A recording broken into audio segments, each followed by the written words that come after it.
This channel does not promote any violent, harmful, or illegal activities. All content provided by this channel is meant for an educational purpose only. খেয়াল করে দেখুন, তিলোত্তমার মৃত্যু, খুন এবং ধর্ষণ গোটা বাংলাকে নাড়িয়ে দিয়েছে। বাংলা কেন, গোটা দেশ, গোটা বিশ্বের বহু জায়গায় মানুষজন নেমে এসছেন পথে। এবার সেই রকম জায়গায় মমতা বন্দ্যোপাধ্যায় প্রথম থেকে মানুষের মনের কথাটা বলছিলেন। যারা এই দুষ্কর্ম করেছে তাদের কড়া শাস্তি, ধর্ষণ যদি করে থাকে, খুন যদি করে থাকে, তাদের ফাঁসি চেয়েছিলেন তিনি। একজন না, যদি একাধিকজন থাকে, যেটা তিলোত্তমার বাবা মা বলেছিলেন, সহমত হয়ে বলেছিলেন, যদি একাধিকজন থাকে তাদেরও কড়া শাস্তি হোক। প্রথম থেকে তার বক্তব্য একদম মানুষের মনের মতো ছিল। গোটা গল্পটার সুর কেটে গেছিল যেদিন ওই সন্দীপ ঘোষ, আরজি করের প্রিন্সিপাল, তিনি চাকরির থেকে ইস্তফা দিলেন। মানে চারপাশে তার বিরুদ্ধে যাবতীয় রোষ, যাবতীয় অভিযোগ তার দিকে, এরকম যখন চলছে, তিনি কোথাও গিয়ে খুনের ঘটনা ধামাচাপা দেওয়ার চেষ্টা করেছেন, গোটা ঘটনাটাকে কোথাও গিয়ে তথ্য প্রমাণ লোপাটার চেষ্টা করেছেন। এরকম যাবতীয় অভিযোগ যখন তার দিকে আসছে, সেই চাপের মুখে তিনি পদত্যাগ করতে বাধ্য হয়েছিলেন। অথচ সেই দিন মুখ্যমন্ত্রী তার 2 ঘন্টার মধ্যে সেই সন্দীপ ঘোষকে ন্যাশনাল মেডিকেল কলেজের প্রিন্সিপাল পদে পুনর্নিয়োগ করার কথা বলেছিলেন, তাকে বোঝানোর কথা বলেছিলেন। এখান থেকেই কিন্তু যাবতীয় ঘটনা অন্যদিকে ঘুরে যায় এবং সরকারের যে গাড়িটা স্মুথলি একটা সুন্দর রাস্তার ওপর দিয়ে যাচ্ছিল, সেটা কিন্তু কোথাও গিয়ে পরিস্থিতির ওপর কন্ট্রোল হারাতে শুরু করে এবং আস্তে আস্তে খাদের দিকে নামতে শুরু করেছিল। 14ই আগস্ট যেভাবে মানুষজন নেমেছিলেন রাস্তায়, এই ঘটনা তো আপনারা কেউ দেখেননি আগে। এবং তারপর থেকে ধারাবাহিকভাবে রোজ মানুষজন যেভাবে রাস্তায় নামছেন, যেভাবে এই জুনিয়র ডাক্তারদের পাশে সাধারণ মানুষ এসে দাঁড়িয়েছেন, সেটাও তো সরকারের জন্য একটা বড় অশনি সংকেত। ওই কোথাও গিয়ে স্কিড করে যাওয়ার মতো পরিস্থিতি ছিল। দক্ষ ড্রাইভারের মতো আমি মনে হচ্ছে সেটাই মমতা বন্দ্যোপাধ্যায় ওয়েট করছিলেন কখন তিনি গোটা পরিস্থিতিটা একটুখানি, মানে ওই চাকায় যখন একটু গ্রিপ আসবে, সেই সময় তিনি হ্যাঁচকা টানে ঘোরাবেন। ওই মুহূর্তটার জন্য অপেক্ষা করছিলেন। তার প্রথম মুহূর্ত কোথায় পেলেন? প্রথম মুহূর্তটা পেলেন যখন সুপ্রিম কোর্ট সুমোটোভাবে আন্দোলন, এই পুরো মামলাটাকে তাদের নিজেদের হাতে নিল এবং সেই সুপ্রিম কোর্টের শুনানির দিন, প্রথম শুনানির দিন, সুপ্রিম কোর্ট বলল যে নির্ধারিত সময়ের মধ্যে এই জুনিয়র ডাক্তারদের কাজে যোগ দিতে হবে। যদি তারা না দেন তাহলে তার বিরুদ্ধে সরকার ব্যবস্থা নিতে পারবে, কিন্তু তার আগে যদি যোগ দেন নিতে পারবে না। তবে তার সঙ্গে শর্ত জুড়ে দিয়েছিলেন যে তাদের নিরাপত্তার ব্যবস্থা করতে হবে, চাকরির উপযুক্ত পরিবেশ সৃষ্টি করতে হবে। এই পরের বিষয়গুলো আর কার মনে থাকে? সবাই তো দেখেছিল সুপ্রিম কোর্টের অবজারভেশনটা। এইখান থেকেই মমতা বন্দ্যোপাধ্যায় আস্তে আস্তে গোটা ব্যাপারটা, ওই বললাম, বুঝতে পারছিলেন যে তারা ফুটিংস পাচ্ছেন। এবার ব্যাপারটাকে আরেকটু জোরদার করার দরকার ছিল। তাই সরকারের তরফ থেকে কতজন চিকিৎসা না পেয়ে মারা গেছে তার লিস্ট ঘোষণা করা হয়েছিল। 27 জন, তারপর 29 জন, সেটা বাড়িয়ে 7 লক্ষ মানুষ চিকিৎসা না পেয়ে ফিরে গেছেন এই জুনিয়র ডাক্তারদের ধর্মঘটের জন্য, এটা বলা শুরু হয়েছিল। এবং তারপরে যেটা বলা শুরু হয়েছিল, তৃণমূলের সমস্ত স্তরের মানুষজন এবং নেতারা, তারা সবাই মিলে মোটামুটি প্রচার শুরু করে দিয়েছিলেন। সেখানে সাংসদেরাও কোথাও গিয়ে এই জুনিয়র ডাক্তারদের খুনি ডাক্তার বলে অভিহিত করতে শুরু করেছিলেন, কারণ এদের জন্য সাধারণ মানুষ সাফার করছে। এইটা হচ্ছে প্রচারের মূল জায়গা ছিল। দেখুন, এটা তো সাধারণ মানুষের পালস। আলটিমেটলি তারা যদি দেখেন এমন একটা জায়গায় যেখানে সরকার বারবার বলছে তারা সমস্ত রকম সহযোগিতা করতে চাইছে, আসলে সরকারের হাতে তো কিছু নেই, পুরোটা চলে গেছে সিবিআইয়ের হাতে। এবার সেই জায়গাটায় দাঁড়িয়ে তাদের তো ঝাড়া হাত পা। সেই জায়গায় যদি এই জুনিয়র ডাক্তারদের ওই মাটি কামড়ে পড়ে থাকাটা সরকারকে চাপে ফেলে দেয়, তাহলে তার পক্ষে তো এটা খুব অস্বস্তিকর একটা পরিবেশ। 11 সালে ক্ষমতা আসার পর এইভাবে তো সাধারণ মানুষ অরাজনৈতিক মোড়কে এবং তার বিরুদ্ধে সাধারণ মানুষকে তার বিরুদ্ধে তিনি আন্দোলন করতে দেখেননি। এই মানুষকে নিয়েই তো তার আন্দোলন। ফলে তারা তার বিরুদ্ধে চলে যাওয়ায় তিনি কিন্তু নিশ্চিতভাবেই ওই স্কিট করার সম্ভাবনা দেখছিলেন। কিন্তু এই সাধারণ মানুষকেই ওই ডাক্তারদের বিরুদ্ধে দাঁড় করিয়ে দিয়ে তিনি কিন্তু আস্তে আস্তে বুঝতে পারছিলেন যে চাকাটা একটু গ্রিপ পাওয়া যাচ্ছে, এবং তারপরেই হ্যাঁচকা টানে ঘুরিয়ে ওই প্রথমে তাদের ডাকলেন বৈঠকে। সেই বৈঠকের জন্য অপেক্ষা করলেন, একা বসে আছেন সেই ছবি দেখালেন, এবং তারপর তিনি পরিষ্কার ঢুকে পড়লেন ওই আন্দোলনকারীদের মধ্যেই, তাদের মঞ্চে হাজির হয়ে। এটা কিন্তু ওই বললাম টাইমলি, সঠিক সময়ে স্টিয়ারিংটা উল্টো দিকে ঘোরাতে শুরু করা। মমতা বন্দ্যোপাধ্যায় কি সেটাই করলেন না?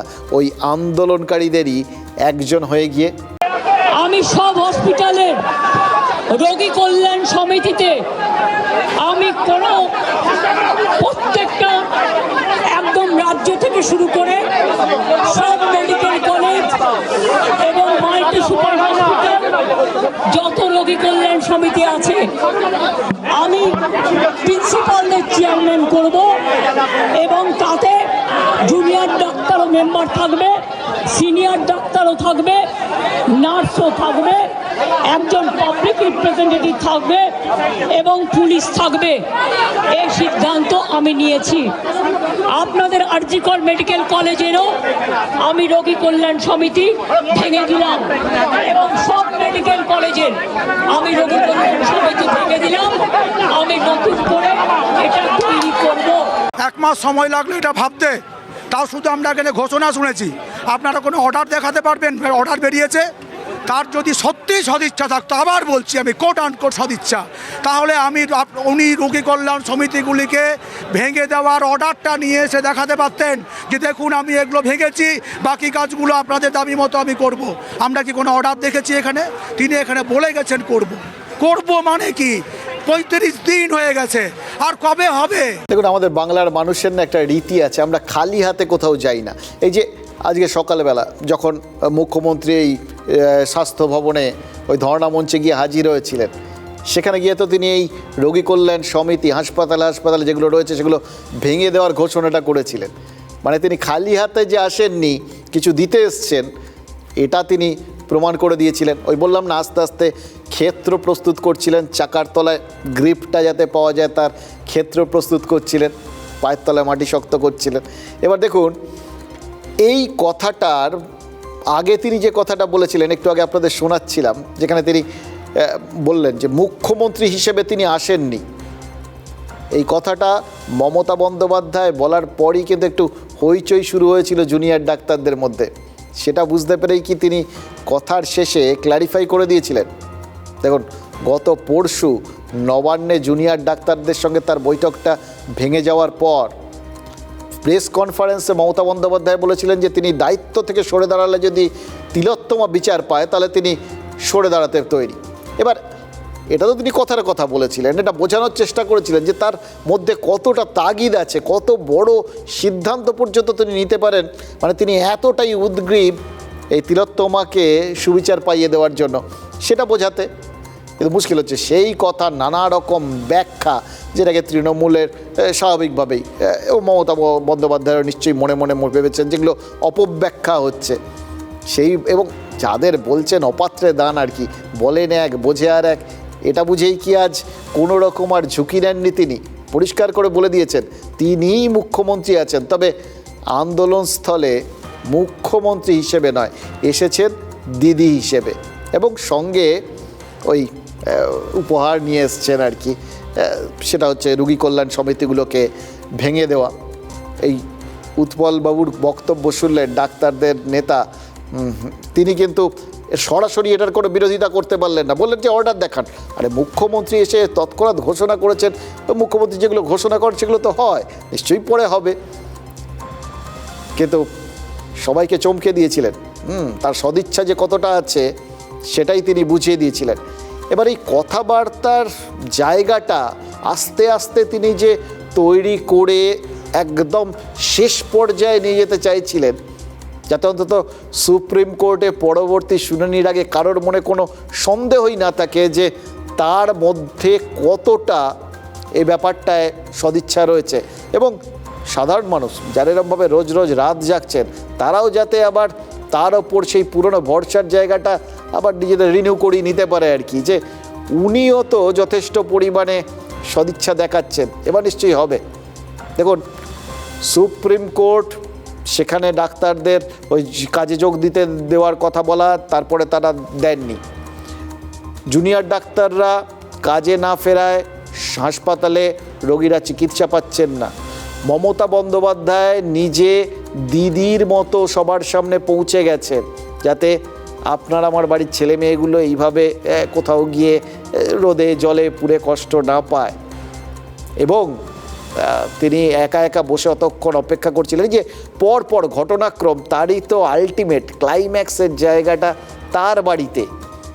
যে মুহূর্তে ওই জুনিয়র ডাক্তাররা তার সঙ্গে আজকে আলোচনা করতে চেয়েছেন সঙ্গে সঙ্গে ডেকে নিয়েছেন, সেখানে অপেক্ষা করছিলেন।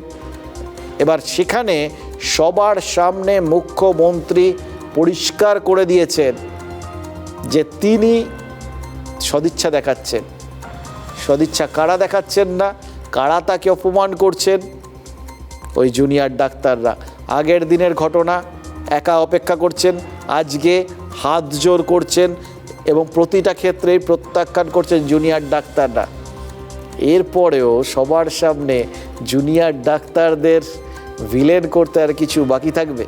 এবার এইটা আরও পরিষ্কার হয়ে গেল যখন স্বাস্থ্য প্রতিমন্ত্রী চন্দ্রিমা ভট্টাচার্য, মুখ্য সচিব মনোজ পান্ত, তারা সবাই মমতা বন্দ্যোপাধ্যায়ের বাড়ির থেকে বেরিয়ে গেলেন। ডাক্তাররা, জুনিয়র ডাক্তাররা কিন্তু তখনও অপেক্ষা করছেন।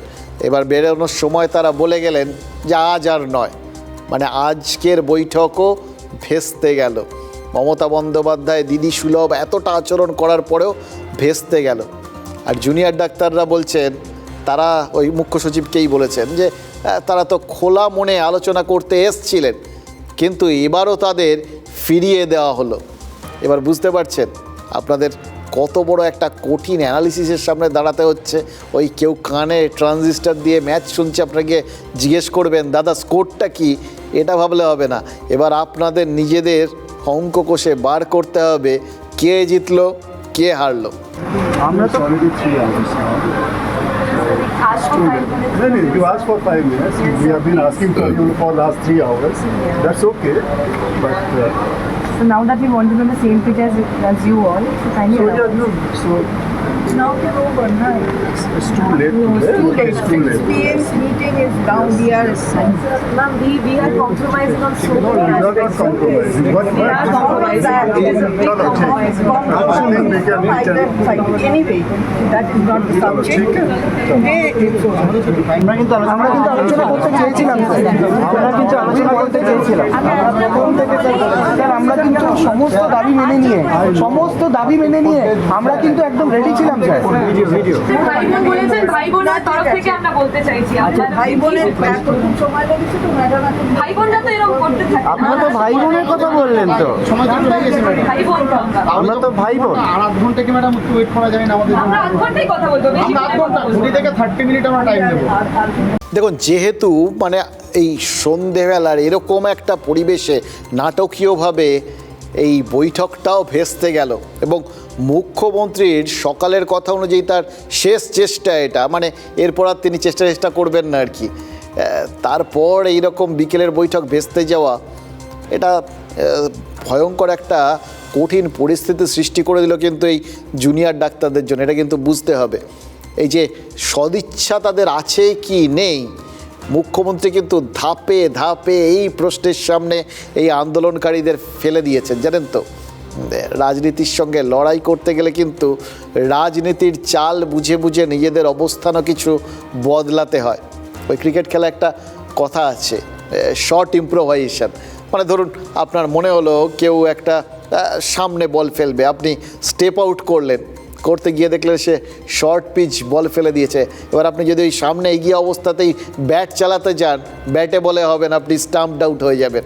তার থেকে বরঞ্চ তখন আপনাকে একটু পিছিয়ে এসে আবার সেটাকে পুলটুল করা, হুকটুক করার দিকে যেতে হবে আর কি। মানে মোদ্দা কথা হচ্ছে পরিস্থিতি অনুযায়ী নিজেদের একটা পদক্ষেপ নিতে গিয়েও শেষ মুহূর্তে পরিস্থিতির সঙ্গে সঙ্গে সেই পদক্ষেপকে চেঞ্জ করে যাওয়া। রাজনীতিকদের সঙ্গে লড়তে গেলে নিজেদের যতই অরাজনৈতিক বলুন, কিন্তু সেই অনুযায়ী তো সিদ্ধান্ত আন্দোলনকারীদের নিতে হবে, না হলে কিন্তু তারা চাপে পড়ে যাবেন, এটা কিন্তু বোঝা যাচ্ছে। কারণ মুখ্যমন্ত্রী আজকে যা বলেছেন তাতে তিনি কিন্তু ঘুরিয়ে এই আন্দোলনকারীদের চাপে ফেলে দিয়েছেন, তাদের সদিচ্ছা নিয়ে প্রশ্ন তুলে দিয়েছেন। একজন বয়োজ্যেষ্ঠাকে তারা অপমান করছেন, এই এত বড় স্টেটমেন্ট বাংলায় দাঁড়িয়ে তিনি দিয়ে দিয়েছেন। এবার যেহেতু এই বিকেলের বৈঠকটা হলো না, ফলে ওখান থেকে তো এইগুলো হচ্ছে আমরা আপনাদের সামনে তুলে ধরতে পারি, তাই না, যেগুলো বুঝতে পারলাম। বাকিটা বুঝেছি আজকে ওই সকালে যখন তিনি চলে গেছিলেন, ওই নাটকীয়ভাবে ওখানে ঢুকে পড়াটা, আমি তোমাদেরই লোক বলে ঢুকে পড়াটা, এটা একদম সিগনেচার স্টাইল মমতা বন্দ্যোপাধ্যায়। যেটা বলছিলাম, আন্দোলনস্থলে দাঁড়িয়ে যে ঘোষণাগুলো করেছেন একটু খেয়াল করে দেখুন তো। এই স্টেপগুলো যে বক্তব্য, কোনোটাই কিন্তু ওই ছাত্রদের ডিম্যান্ডের সঙ্গে, যে 5 দফা দাবি আছে তার সঙ্গে কিন্তু সঙ্গতিপূর্ণ নয়। এই রোগী কল্যাণ সমিতি ভাঙার সিদ্ধান্ত বা যাদের বিরুদ্ধে অভিযোগ, তাদের বিরুদ্ধে যদি অভিযোগটা প্রমাণিত হয় তাহলে ব্যবস্থা নেওয়া হবে, এটা তো নেওয়া হবেই।